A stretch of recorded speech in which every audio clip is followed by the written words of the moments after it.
Excellencies, UN Secretary General, President of the General Assembly, Executive Director of UN Women, and distinguished guests. Today, we are launching a campaign called He for She. I am reaching out to you because we need your help. We want to end gender inequality, and to do this, we need everyone involved. This is the first campaign of its kind at the UN. We want to try and galvanize as many men and boys as possible to be advocates for change. And we don't just want to talk about it. We want to try and make sure that it's tangible. I was appointed as Goodwill Ambassador for UN Women 6 months ago. And the more I've spoken about feminism, the more I have realized that fighting for women's rights has too often become synonymous with man-hating. If there is one thing I know for certain, it is that this has to stop. For the record, feminism, by definition, is the belief that men and women should have equal rights and opportunities. It is the theory of the political, economic, and social equality of the sexes. I started questioning gender-based assumptions a long time ago. When I was 8, I was confused being called bossy because I wanted to direct the plays that we would put on for our parents, but the boys were not. When at 14, I started to be sexualized by certain elements of the media. When at 15, my girlfriends started dropping out of their beloved sports teams because they didn't want to appear muscly. When at 18, my male friends were unable to express their feelings. I decided that I was a feminist, and this seemed uncomplicated to me.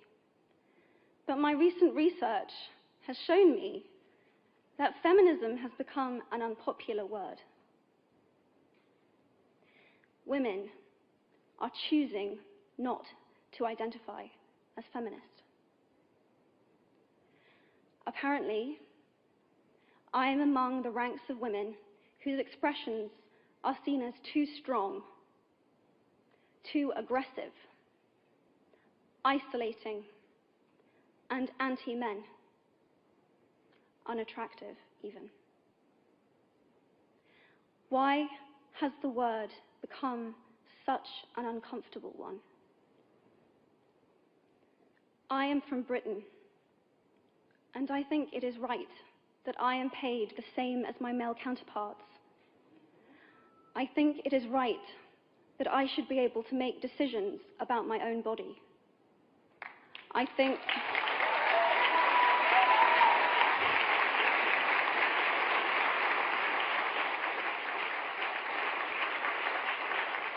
think it is right that women be involved on my behalf in the policies and the decisions that will affect my life.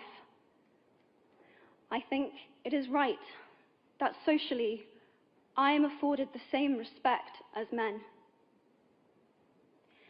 But sadly, I can say that there is no one country in the world where all women can expect to receive these rights. No country in the world can yet say that they have achieved gender equality. These rights I consider to be human rights, but I am one of the lucky ones. My life is a sheer privilege because my parents didn't love me less because I was born a daughter. My school did not limit me because I was a girl. My mentors didn't assume that I would go less far because I might give birth to a child one day. These influences were the gender equality ambassadors that made me who I am today. They may not know it, but they are the inadvertent feminists who are changing the world today. We need more of those.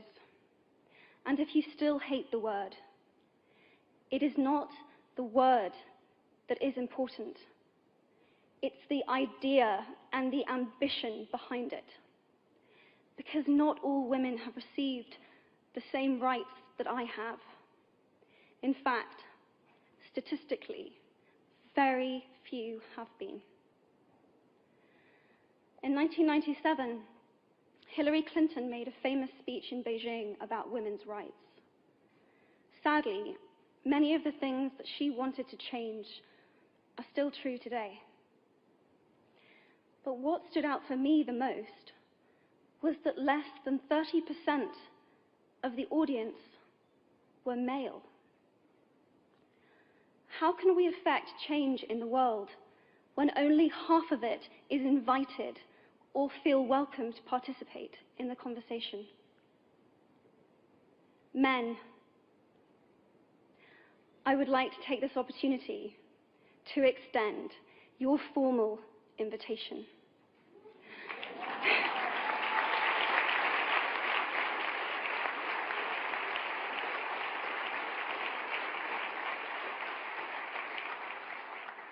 Gender equality is your issue too.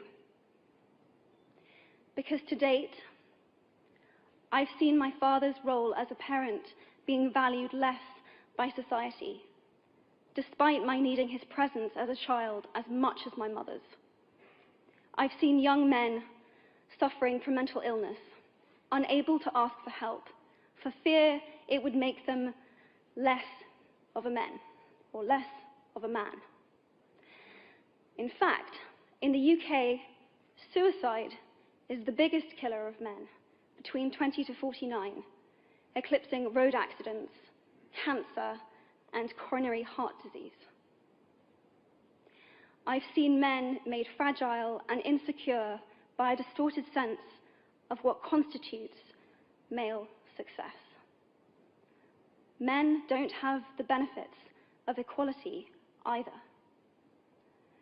We don't often talk about men being imprisoned by gender stereotypes, but I can see that they are, and that when they are free, things will change for women as a natural consequence.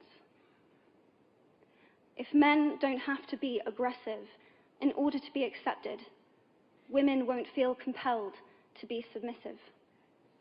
If men don't have to control, women won't have to be controlled. Both men and women should feel free to be sensitive. Both men and women should feel free to be strong. It is time that we all perceive gender on a spectrum instead of two sets of opposing ideals.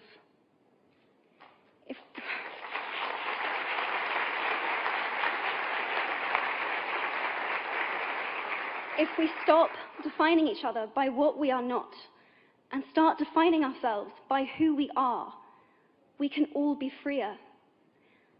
And this is what he for she is about. It's about freedom. I want men to take up this mantle so that their daughters, sisters, and mothers can be free from prejudice, but also so that their sons have permission to be vulnerable and human too. Reclaim those parts of themselves they abandoned, and in doing so, be a more true and complete version of themselves. You might be thinking, who is this Harry Potter girl? And what is she doing speaking at the UN? And it's a really good question. I've been asking myself the same thing. All I know is that I care about this problem, and I want to make it better. And having seen what I've seen, and given the chance, I feel it is my responsibility to say something. Statesman Edmund Burke said, "All that is needed for the forces of evil to triumph is for good men and women to do nothing."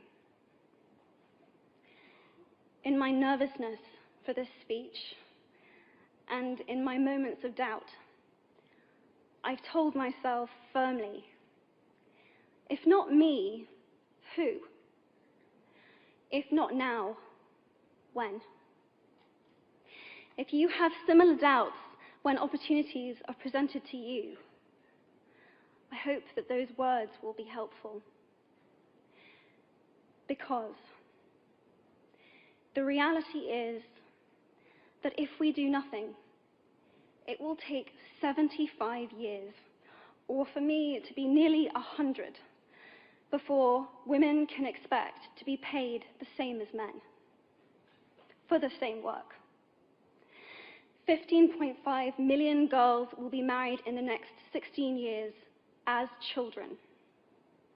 And at current rates, it won't be until 2086 before all rural African girls can have a secondary education.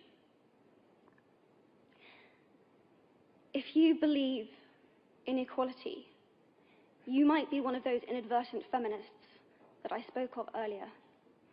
And for this, I applaud you.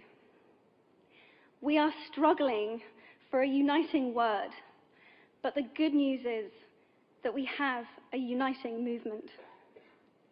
It is called He for She.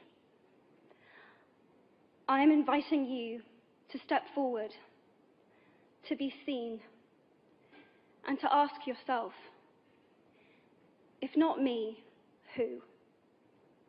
If not now, when? Thank you very, very much.